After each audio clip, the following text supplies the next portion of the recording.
Be me, Vanessa Martinez, 34, and I'm sitting in my apartment filming my third Instagram reel of the day. Ring light perfectly positioned, aesthetic bookshelf in the background. Half the books are just for show, but my followers don't need to know that.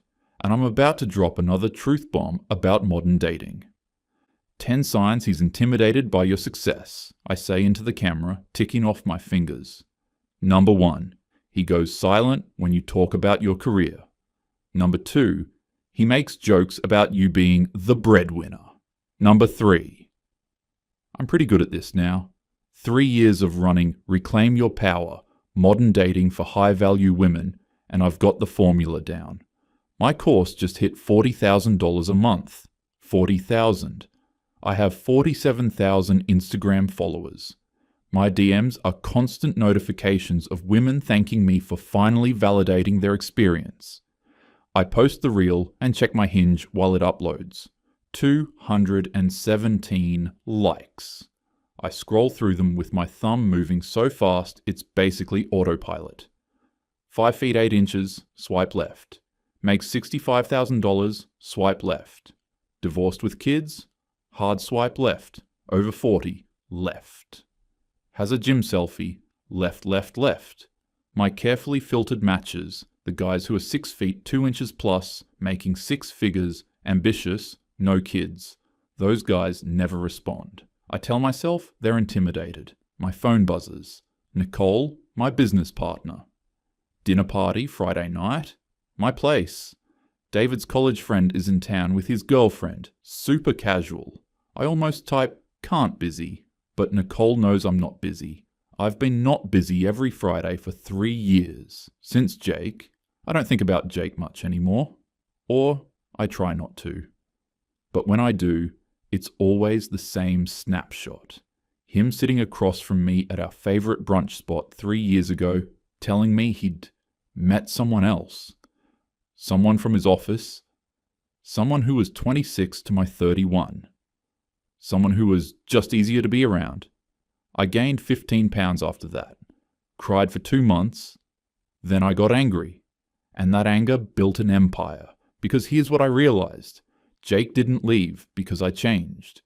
Jake left because men are fundamentally broken.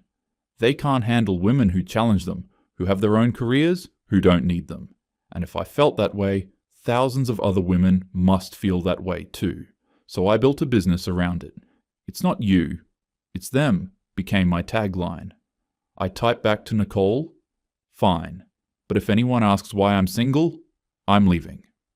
She sends back a laughing emoji and deal. Friday comes and I'm in an Uber to Nicole's place, wearing a Reformation dress and the expensive earrings I bought myself for my birthday. I check Hinge one more time. 0 new matches from my filtered preferences. Nicole's townhouse is warm and glowing when I walk in. 8 people are scattered around her living room, Thai takeout containers on the coffee table, wine glasses everywhere. Cozy lighting. V, Nicole hugs me at the door. Come meet everyone. She pulls me toward a couple sitting on the love seat. This is Jess and Marcus. Marcus and David went to UCLA together. Jess stands up first. 28, maybe. Pretty in that effortless way some girls just have. No makeup that I can see, wearing jeans and a simple sweater. She has that fresh-faced glow I remember having a decade ago. Marcus is tall, decent-looking, dark hair going slightly grey at the temples. He shakes my hand firmly. We settle into the group. Someone passes me wine and I take a long sip. So Vanessa, one of David's friends says, what do you do? This is my favourite question. I'm a dating coach, I say. I help women navigate modern dating and understand their worth. Marcus looks up. Oh, that's interesting. What's the biggest challenge your clients face? I shift into professional mode. Honestly? Men. I laugh, but I'm serious. Men have no idea what they want anymore. They swipe endlessly on apps. They can't commit to anything. They get intimidated by successful women. I don't know if that's fair, Marcus says, calm but firm. I think men know what they want, It's just that what women are offering doesn't always match what they're demanding in return. The room gets quieter. What does that mean? I ask, edge in my voice. Just that dating is a marketplace, right? Both sides are bringing something to the table. And I think a lot of modern dating advice tells women to increase their demands while decreasing what they offer. That creates a mismatch. I feel my face getting hot. So you're saying women should lower their standards? I'm saying women should be realistic about market dynamics? Market dynamics, I repeat. You're talking about human relationships like they're economics. They kind of are, Marcus says, and Jess touches his arm like she's trying to signal him to stop, but he continues. Supply and demand, value exchange. Men with options are choosing based on specific criteria, and if women aren't meeting that criteria while demanding that men meet theirs, that's a mismatch. I take another drink. This is exactly what I'm talking about. Men don't want women to have standards. They want us to just be grateful for the bare minimum. That's not what I said. You're saying women should accept less? I'm saying women should offer more. The table goes fully silent. David clears his throat. One of the other women looks down at her plate. I'm about to respond, but Marcus isn't done. Look, real talk. You're teaching women to be more demanding, more independent, more masculine in their energy, right? Screen harder, test more, make men prove themselves constantly. But the men you want them to attract, the high earners, the ambitious guys, the ones with options, those men are dating women who make their lives easier, not harder. They're dating women in their mid to late 20s who are pleasant, cooperative, and feminine. Your clients are competing in a market they've aged out of with a strategy that repels the exact men they want. That's not men ruining dating. That's bad coaching. I open my mouth, but nothing comes out. Marcus looks at me. Not mean, just matter of fact. Are you in a relationship? I'm focused on my business. Right. So you're selling a product you can't demonstrate works on yourself. Nicole stands up quickly. Okay, who wants more wine? David laughs awkwardly. Well, that got heavy fast. Jess whispers, babe. I feel like I'm underwater. Everyone at this table just watched me get intellectually dismantled by a guy I met 20 minutes ago. My face is burning. My hands are shaking around my wine glass. I excuse myself to the bathroom, lock the door, stare at myself in the mirror. He's wrong. He has to be wrong. I have 47,000 followers. I make $40,000 a month. But my hands won't stop shaking. I hear muffled voices from the living room, someone saying, "That was intense." I compose myself, come back out, grab my purse. I have an early morning. Thanks for having me. In the Uber, I replay Marcus's words on a loop. I open Instagram. Nicole posted a story earlier. Jess is in it, laughing, looking effortlessly pretty. I click on Jess's profile. Elementary school teacher, photos of her classroom, weekend trips with Marcus, coffee shops. One recent post, photo of them at dinner. Caption, grateful for this one. She's younger, probably makes $40,000 a year, and he treats her like she's the prize. Meanwhile, I'm building an empire and can't get a text back. He's wrong, I tell myself. But I don't believe it anymore. I don't sleep. At 6 a.m., I'm staring at my phone, replaying the dinner party. First thing, check Hinge. 0 new matches in my filtered preferences. Then, I do something I know I shouldn't. I find Marcus on Instagram through Nicole's followers. His profile is exactly what I expected. Normal guy. Photos hiking at breweries with Jess. They look genuinely happy in that annoying way that makes you wonder what they have that you don't. I scroll back months. They've been together over a year. Before Jess, there are photos with another girl, also younger, also pretty. Comments? You two are perfect. And relationship goals. My phone buzzes, DM from Rachel. Hey, can we talk? Rachel is my star client. The success story I use in all my marketing. I call her immediately. What's up? She sounds nervous. So, my fiancé saw that testimonial video I did for your course, and he asked me about it. My stomach drops. What about it? He wanted to know what specifically you taught me that led to us meeting, and I had to tell him the truth. What truth? That I didn't actually meet him using your methods. I met him at a work conference. He asked for my number. I said yes. He planned the dates. I just showed up and was nice to him. Silence. Vanessa, he doesn't fit your checklist at all. He's 5 feet 9 inches. He makes $68,000 as a middle school teacher. We went exclusive after 3 weeks. Your entire course tells women to avoid guys like him. So you lied in the testimonial. I mean, you needed a success story and it helped both our brands. But I can't keep it up.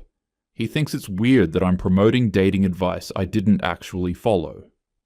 After we hang up, I sit on my couch, staring at nothing. And my star testimonial is fake. Then I check my email. 3 refund requests overnight. 1 message attached. I'm 38. I spent 2 years following your advice. I rejected good men because they didn't meet your checklist.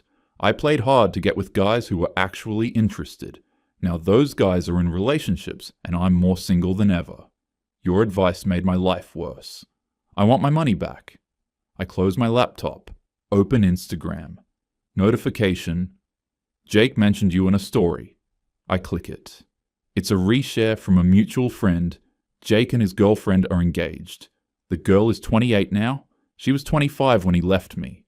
She's beaming in the photo, showing off the ring. Jake looks genuinely happy. Happier than he ever looked with me. I stare at it until my eyes blur. Nicole texts, "Hey, about last night. You okay?" "I'm fine. Marcus was out of line. He was kind of harsh, but I don't know. I think he had a point." I stare at the message. "Are you serious right now?" V. "I love you, but I got engaged by doing the opposite of what you teach. I met David on Hinge. He's 5 feet 10 inches, makes $72,000. We went exclusive after 2 weeks. By your course standards, I settled, but I'm happier than I've ever been." I don't respond. She texts again. Just think about it. Everything I built my identity on is cracking. Then my notifications explode. I open Twitter. Someone recorded Marcus's takedown at the dinner party. David's friend must have filmed it and posted it with the caption, "Dating coach gets reality checked in 30 seconds." The video has 200,000 views already. I scroll through comments. He cooked her. This is exactly what women need to hear. She had no response, LMAO.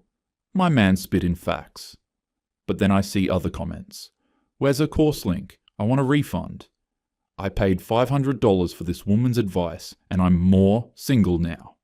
She's 34 and single giving dating advice? My Instagram DMs are flooding. Not thank yous this time. Angry messages, refund demands. One message stops me cold. "You ruined 3 years of my life. I'm 37 now. The good men I rejected because of your standards are all married. I hope you're happy with your business." I close the app. My hands are shaking. My Stripe dashboard shows 15 refund requests in the past 2 hours. My course revenue is bleeding. My mum calls Wednesday. "Vanessa, are you coming to Linda's barbecue this weekend?" Aunt Linda. My mum's sister. Divorced twice. Single for 15 years. "I don't know, Mum. I'm busy." "You're always busy. Linda would love to see you. Maya's bringing her fiancé." Maya. My cousin. 29, engaged to an electrician. I almost say no, but then something clicks. Aunt Linda is the perfect example. She's been single for 15 years because men her age are trash. She'll validate everything I believe. Fine. I'll be there. Saturday afternoon, I show up with expensive wine and an outfit that screams, "I'm doing great." The backyard is full of family. Kids running around, uncles at the grill, aunts gossiping. I find Linda in the kitchen. "Vanessa!" She hugs me. "How's the business?" "Good, good. Actually, Aunt Linda, can I ask you something? Of course, honey. You've been single a while now. 15 years next month. Don't you think dating is just broken now? Like, men our age have no idea what they want? Linda pauses, looks at me. Our age? Honey, you're 34. I'm 62. I just mean, you want me to tell you dating is broken? She pours wine. Fine, it's broken. But not how you think. I lean in, hopeful. Men are doing exactly what they've always done. They want young, pretty, and easygoing. That's never changed. But that's so unfair. Fair? Vanessa, I'm 62. You know how many men my age want to date me? 0. You know who they're dating? Women in their 40s and 50s. You know why I'm single? She looks at me hard. Because I spent my 30s thinking I was too good for regular men. I divorced your uncle because he was boring. Divorced husband number 2 because he wasn't ambitious enough. Now, those boring, unambitious men are remarried to nice women who appreciate them. And I'm here. I feel my face getting hot. You came here hoping I'd tell you it's men's fault, Linda says, but I'm going to tell you what I wish someone told me at 34. You've got maybe 5 good years left before you become invisible. I know that sounds harsh, but it's the truth. Whatever game you're playing right now, you need to stop, because 62-year-old you is going to look back at 34-year-old you and want to scream. But I have a successful business. So was I. I had a career, a nice condo, my own money. You know what that got me? Respect from women and nothing from men. Men don't care about your business, Vanessa. They care about if you're pleasant to be around. Maya walks in with her fiancé Tom, laughing. He's average height, wearing a Broncos t-shirt. Linda nods toward them. Your cousin's marrying an electrician. You probably think she's settling. I didn't say that. But you thought it. I can see it on your face. That girl is smarter than both of us. She found a good man who adores her, and she didn't make him jump through hoops to prove himself. I watch Maya and Tom through the window. He's showing her something on his phone, and she's laughing, her head on his shoulder. I leave the barbecue early. On the drive home, I get a notification. Another viral thread on Twitter. Dating coach who went viral getting destroyed now has clients exposing her in the replies. I click it. It's a thread from a woman with 50,000 followers. I paid $500 for Vanessa Martinez's course a year ago. I'm now 36 and more single than ever. Her advice told me to reject guys under 6 feet, making under $100,000, and to make them prove their worth. I rejected good men because of this. Thread of red flags I missed because of her coaching. The thread has 15 replies. Each one is a story of a man she rejected who's now engaged to someone else. The comments are brutal. This is what happens when bitter women give dating advice. She's 34 and single herself, grifter behavior. But some women are defending me. Men are just mad she told us our worth. Then I see a comment that stops me. Her ex-boyfriend Jake just got engaged. Maybe ask him why he left her. Someone replies with Jake's Instagram. I click it before I can stop myself. There's a new post. Jake and his fiancée. Announcement post. She's glowing. 28. Belly slightly rounded. She's pregnant. The caption. Can't wait to start this next chapter with you. You make everything easier. You make everything easier. Not, you challenge me to be better. Or, you push me to grow. Easier. I pull over and cry in a Whole Foods parking lot for 20 minutes. That night, I'm home, wine in hand, scrolling through the wreckage. My course revenue has dropped from $40,000 to $22,000 in 1 week. 38 refund requests. My Instagram following dropped by 3,000. A former client posted a TikTok. My dating coach kept me single for 3 years. Here's what she got wrong. It has 800,000 views. I open my laptop. Look at my course curriculum with fresh eyes. Module 1. Why you're single. Hint, it's not you. Module 3. The high-value woman checklist never settle. Module 5. Make him prove his worth. Every module suddenly reads like instructions for dying alone. I've been selling women a lie. Not completely, but enough. I check my Hinge. 217 likes I've rejected. 50 plus likes I sent out that went nowhere. I filter by most compatible. There's a guy, 36, high school history teacher, 5 feet 10 inches, likes hiking and cooking. His profile is earnest and sweet. One photo shows him with his dog. Old me would have swiped left instantly. I stare at his photo. Then I scroll Instagram. Nicole and David posted couple photos. Jess posted a story of her and Marcus at brunch. Rachel posted about wedding planning. 3 former clients posted engagement announcements this week. None of their fiancés fit my high-value checklist, but they all look happy. Really happy.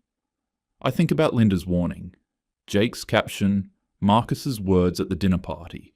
Your clients are competing in a market they've aged out of with a strategy that repels the exact men they want. My phone buzzes. Email notification. Subject. Refund request. A message. I open it. Vanessa, I'm the woman who wrote that I'm 38 and wasted 2 years on your course. I don't actually want the refund anymore. I want you to know something. After I sent that email, I matched with a guy who's 5 feet 9 inches, makes $55,000 as a middle school counselor, and has a 6-year-old daughter. By your standards, I should have swiped left immediately, but I was so angry at your advice that I swiped right out of spite. We've been dating for 3 weeks. He's the kindest man I've ever met. His daughter is amazing. I'm happier than I've been in years. I don't think you're a bad person. I think you're hurting and you built a business on that hurt. I hope you find what you're looking for before it's too late. Michelle. I read it 3 times. Then I go back to my course backend. Archive, all men are trash until proven otherwise. Archive, why you should never chase. Archive, make him prove his worth. Update. Module 1. Understanding modern dating, dynamics, the real version. Add new section, market value and realistic expectations. I'm not ready to admit Marcus was completely right. I'm not ready to post an apology video, but I can't keep selling this lie. I open Hinge again. The teacher's profile is still there. My thumb hovers over the X, then I press the heart. He messages within minutes. Hey, love your smile in your 3rd photo. Have you been to Griffith Observatory? Saw you like hiking. Old me would have analysed this for low effort signs, would have made him prove his worth before responding. Current me types, hey, yeah, I love Griffith. Haven't been in a while though? Send it before I can overthink. He replies, same. Maybe we could change that? Coffee first though. I stare at the message. Type. Coffee sounds good. Hit send. Close the app. Stare at the ceiling. I'm not redeemed. I'm not red-pilled. I'm just cracked. The denial is still there. Part of me still wants to believe I was right and the world is wrong. But I made one small step. My phone buzzes again. The teacher. Great. How's Saturday at 10? There's a good spot in Silver Lake. I type, Saturday works. Maybe I don't have all the answers. Maybe I never did. My course dashboard refreshes. Revenue marker down over 50%, I close the laptop. Tomorrow I'll figure out how to rebuild. Rebrand. They can't handle the truth. Something like that. Make it about the backlash. Turn victim into power. That's what men do, right? They fail upward, but I can't stop hearing that woman's voice. Michelle. And Linda's. And even Marcus, damn him. The worst part? None of them were cruel. Just honest. I still believe in female empowerment. I do. But maybe empowerment isn't a checklist. Maybe it's choosing peace over pride. Tonight, I'll just sit with the wreckage of everything I thought I knew.